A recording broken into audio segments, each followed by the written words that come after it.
Good afternoon. I wasn't going to do a feature video of the Tecsun S-8800 because there's been a lot said on the internet so far, but I couldn't help myself. So here we go. Well, this is the latest Tecsun from it's a really good radio, I would have to say. Audio from this rather large speaker is quite good. On-off switch there. This is a rotary control that'll select your bands. This control here actually toggles through your filter selections, and you've got your volume and bass and treble controls there. Over here you've got a fine tuning control. You can see on the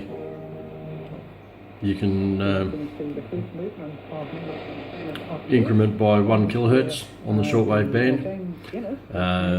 Also, if you press that button, it'll increment through the major shortwave, international shortwave frequencies. So that's quite handy there.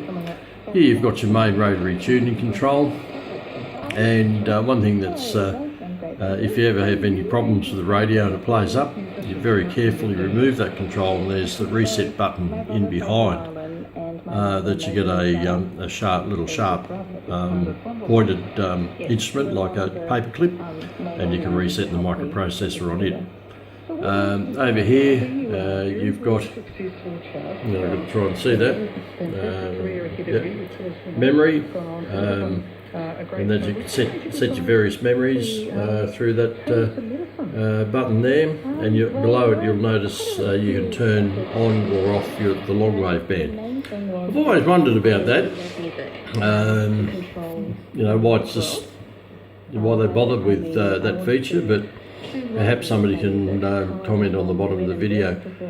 Here's a very handy automatic tuning search that you can just press, and it'll tune through the specific band that you happen to be listening to and store automatically memories. I quite like that because I find it onerous to manually input memories. Now look at that reflection that's coming off the front of my camera there.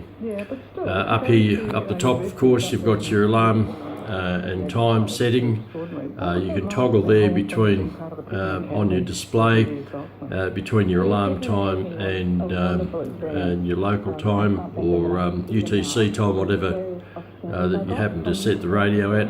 And this button you toggle between your memories, so you can scroll through your memories or through the frequencies.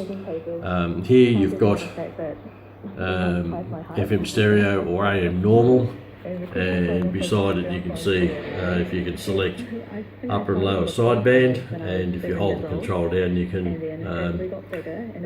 toggle between either a 9 kilohertz or 10 kilohertz spacing on the AM band, which is handy.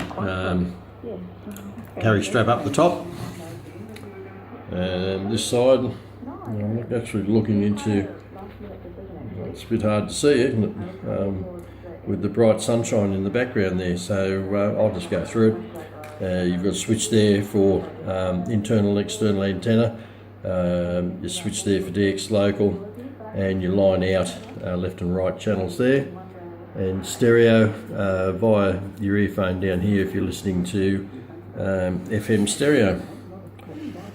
On the back of the radio you've got that's better, it's coming up a little bit. I'm probably doing this at the wrong time of day. External FM and AM antenna there for, and also external AM antenna and ground here. One's high, this one's for high impedance, and that's for low impedance antenna. In here you've got your battery placement, where the two rechargeable lithium-ion batteries go, and you've also got a button for each battery that will tell you whether or not the battery is good. Some information about the radio there. Here you've got your charging port that you plug in 5 volt at 1 amp to charge the batteries.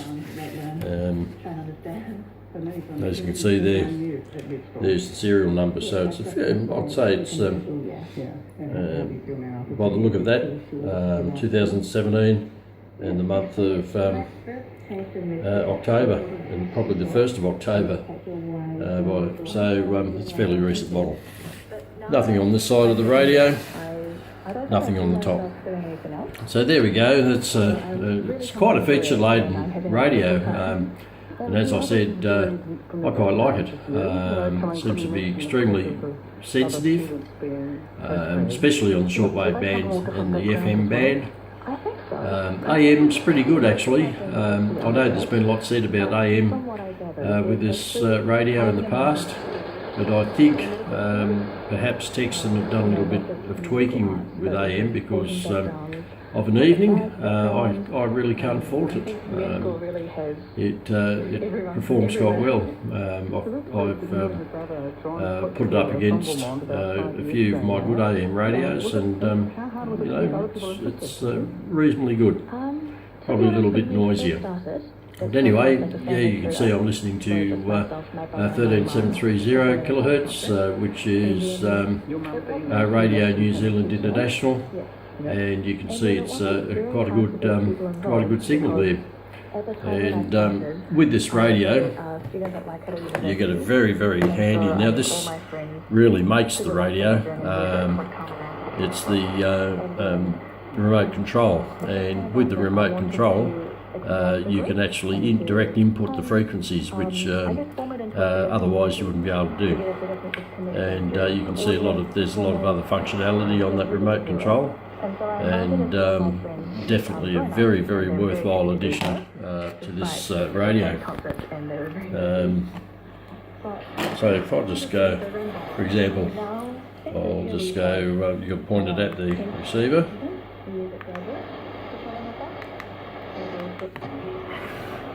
And now we've just gone to one that I feature a fair bit, Aussie Radio, and a little bit of noise is coming from the neighbour's house, and also there's again there's storm activity around.